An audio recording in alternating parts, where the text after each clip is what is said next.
Bienvenue sur cette session concernant la déclaration et la manipulation des variables avec PowerShell. Alors un script manipule beaucoup de données et une variable est une donnée de votre script qui est stockée en mémoire vive. On appelle cette donnée variable car elle peut changer à tout moment au cours de l'exécution de votre script. Alors pour déclarer une variable avec PowerShell, on avait vu qu'il fallait utiliser le signe $ suivi du nom de la variable. Par exemple, ici on a déclaré une variable site qui est égale à la valeur www.alform.com. Alors en fait, pour être plus précis, www.alform.com est un objet qui est référencé par la variable site. L'objet n'est pas le nom de la variable site, mais bien www.alform.com. Pour vous, c'est du texte, mais pour PowerShell, www.alform.com est un objet qui possède des propriétés ainsi que des méthodes. Alors étant donné que c'est un objet, on doit donc pouvoir accéder à ces méthodes et propriétés. Comment faire ? Eh bien, étant donné que la variable site référence l'objet www.alform.com, on devra faire appel au nom de la variable qui référence notre objet www.alform.com pour pouvoir accéder à ses propriétés et méthodes. Alors, par abus de langage, on dit que la variable stocke une valeur. Ça peut être acceptable. Mais le terme le plus précis est de dire qu'une variable référence un objet. Alors, au cours de cette session, on va voir différentes commandelets pour la gestion des variables. On verra get variable pour récupérer les variables, new variable pour déclarer une variable, set variable pour modifier une variable, clear variable pour vider une variable de son contenu, et enfin remove variable pour détruire complètement une variable de la mémoire. Alors vous avez remarqué la commandelet new variable qui permet de déclarer une variable. Pourquoi utiliser la commandelet new variable plutôt que la syntaxe $ suivi du nom de la variable? Eh bien, tout simplement parce que la commandelet new variable permet de déclarer une variable en spécifiant des paramètres et des options qu'on verra directement en démonstration. Alors, on va revenir ici sur notre Visual Studio Code et la première commandelet que vous devez connaître, c'est la commandelet get-variable qui permet donc de récupérer ici l'ensemble des variables qui sont en mémoire au cours de la session actuelle.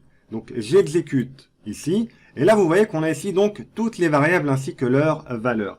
Alors admettons que vous souhaitez par exemple récupérer une seule variable, et bien ici vous allez rajouter le paramètre name, ainsi que le nom de la variable que vous souhaitez récupérer. Par exemple, nous ça serait la variable isWindows. Alors vous inquiétez pas, la progression sera... de la difficulté sera très progressif. Donc là, on y va vraiment en douceur et vous verrez que tout au long de la formation, du début jusqu'à la fin, ça sera progressif. La difficulté sera donc progressive et en fin de formation, vous aurez normalement atteint un bon niveau. Donc ici, on va récupérer uniquement la variable isWindows qui nous permet donc de savoir si on se trouve sur une plateforme Windows. On exécute. Donc là, si je redescends ici sur ma console, j'exécute. Là, vous voyez donc qu'on a récupéré... Donc ici, on a bien récupéré la variable isWindows ainsi que sa valeur. Alors maintenant, admettons que vous souhaitez récupérer uniquement la valeur d'une variable. Par exemple, ici, si je remplace la variable isWindows par la variable pwd, j'exécute. Donc là, vous voyez que cette variable automatique permet de savoir ici actuellement dans quel répertoire on se trouve. Donc on se trouve actuellement ici, ce qui n'est pas faux. Alors, admettons que vous souhaitez récupérer uniquement la valeur de la variable et non pas son nom. Eh bien, vous allez ici rajouter le paramètre valueOnly. On enregistre et on exécute. Et donc là, vous voyez qu'on a récupéré uniquement la valeur qui est donc le pass qui se trouve ici. Si vous souhaitez récupérer des variables en incluant un terme, eh bien, vous allez ici donc retirer tous ces paramètres et vous allez ici rajouter le paramètre include M étoile, par exemple. Et là, donc là, ce qu'on va faire, c'est qu'on va récupérer toutes les variables qui commencent par M quelque chose. On exécute ici. Et donc là, vous voyez qu'on a récupéré uniquement les variables qui commencent par la lettre M. À l'inverse, vous pouvez rajouter le paramètre exclude pour exclure tous les noms de variables qui commencent par M quelque chose. On exécute. Donc là, vous voyez qu'on récupère toutes les variables sauf celles qui commencent par M. Alors maintenant, pour déclarer une variable. Alors ça, vous savez faire, la méthode classique, c'est par exemple $, nom de la variable, égale, par exemple ici, test. On enregistre, on exécute. Là, si je fais appel ici à ma variable $var, vous voyez que je récupère ici son contenu. Je pourrais d'ailleurs faire la même chose ici. J'enregistre et j'exécute. Donc là, on a déclaré la variable ainsi qu'on a pu récupérer ici donc son contenu. Alors maintenant, pour déclarer une variable avec la commandelette new variable, eh bien vous allez ici taper la commandelette new-variable. Vous voyez que l'autocomplétion de Visual Studio Code nous permet de gagner beaucoup de temps. Donc ici, on va rajouter donc le paramètre name. Et ici, on va donner un nom à la variable qu'on souhaite déclarer. Par exemple, ici, je vais déclarer une variable qui aura le nom non-fichier. Et je vais rajouter le paramètre value pour donner une valeur à notre variable qui sera par exemple test.exe. J'enregistre ici à nouveau et j'exécute. Et là maintenant, vous voyez que ici on a déclaré une variable. Pour en être sûr, si je fais appel à ma variable, je peux faire $, le nom de la variable qui est non fichier. Vous voyez qu'on a bien récupéré donc ici sa valeur. Donc ici on a pu déclarer une variable avec la commandelette new variable. Alors maintenant, admettons que vous souhaitez déclarer une variable, mais en lui donnant une description. Eh bien, c'est tout à fait possible.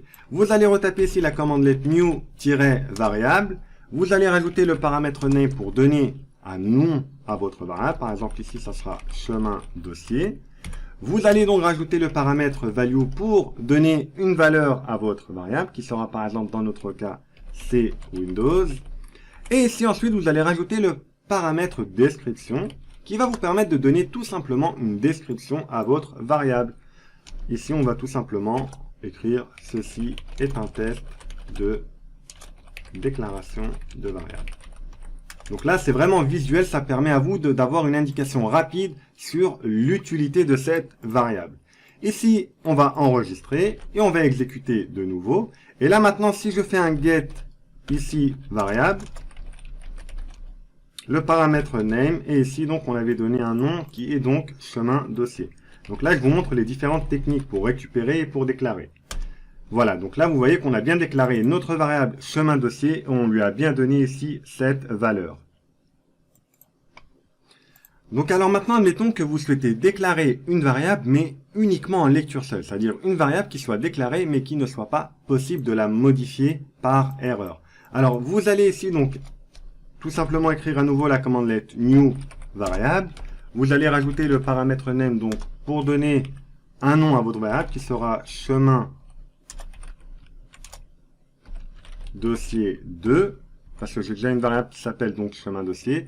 Je lui donne ici le paramètre value pour indiquer une valeur qui sera par exemple d2.test. Et ensuite donc je rajoute cette fois le paramètre option. On reviendra sur les valeurs du paramètre option lors de la formation perfectionnement. On rajoute donc le paramètre option et on va lui donner la valeur read only. On enregistre ici et on exécute.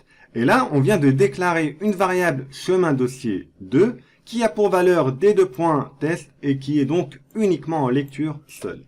Maintenant, admettons qu'on souhaite donc modifier cette variable. Regardez ce qui va se passer.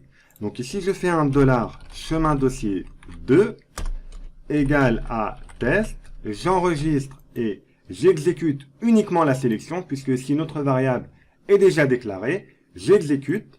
Et là, vous voyez qu'il me dit qu'il n'est pas possible de modifier cette variable car elle est uniquement en lecture seule. Alors, de cette manière classique ici, vous ne pourrez pas faire donc d'erreur. Par contre, vous pouvez forcer donc la modification de cette variable. Donc, pour forcer la modification, donc, ce qu'il faut savoir, c'est qu'une variable en lecture seule peut être modifiée, mais pas de manière aussi simple. Donc, on peut la modifier et on peut également la supprimer. Alors, pour modifier donc la variable qui est en lecture seule, il faudra utiliser la commandelette set-variable suivi du paramètre name, donc, pour dire quelle variable on souhaite donc modifier. Nous, c'est la variable chemin dossier 2. Et on va rajouter donc ici le paramètre value, donc pour donner une nouvelle valeur, qui serait par exemple ici h dossier 2. Donc ici, si j'appelle, donc si je fais un $ ici, chemin dossier 2, vous voyez que ici le contenu c'est d2.test. Si on essaie de la modifier de façon classique, on avait vu qu'on ne pouvait pas. Maintenant ici, si on souhaite la modifier comme ça, on ne pourra pas non plus.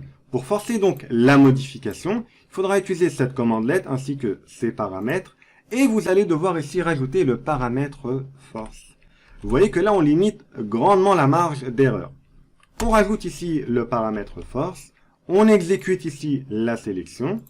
Et là, vous voyez qu'on n'a pas eu d'erreur. Si je fais de nouveau appel à ma variable chemin dossier 2, vous voyez qu'ici, elle a bien été modifiée.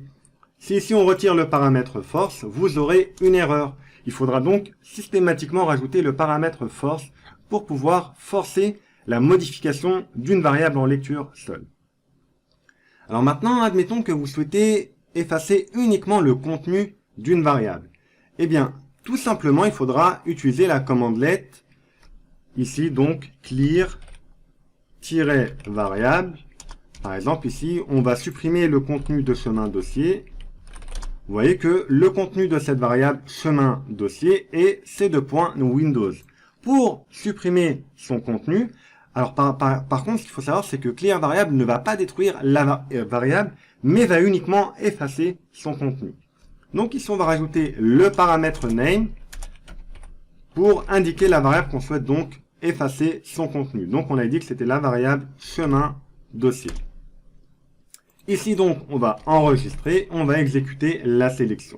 On exécute, et vous voyez que là, on n'a pas eu d'erreur en retour. Si je fais de nouveau appel à ma variable chemin dossier, hop, vous voyez que ici, il n'y a plus de contenu. Donc, la variable existe bien, mais elle n'a plus de contenu.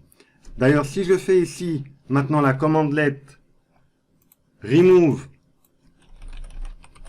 variable qui va nous permettre donc de supprimer, de détruire complètement donc la variable de la mémoire. Et oui, regardez, si je fais ici donc get-variable name chemin dossier, vous voyez donc que je récupère ici ma variable chemin dossier, mais qu'elle n'a pas de contenu. La variable existe bien, mais n'a pas de contenu car on l'a effacée avec la commande-let clear variable. Maintenant, si je tape la commande-let remove variable suivi du paramètre name pour indiquer la variable que je souhaite détruire. Donc ça sera la variable chemin dossier. J'exécute ici la sélection. Et ce qu'on va faire, c'est qu'on va maintenant de nouveau rappeler la commande-let get-variable le paramètre name chemin dossier. Et là, vous voyez que la variable ici n'existe plus. Elle a donc bien été détruite. Voilà donc pour ce qui est de la déclaration et de la manipulation des variables. Merci d'avoir suivi cette session et je vous dis à bientôt pour une prochaine session.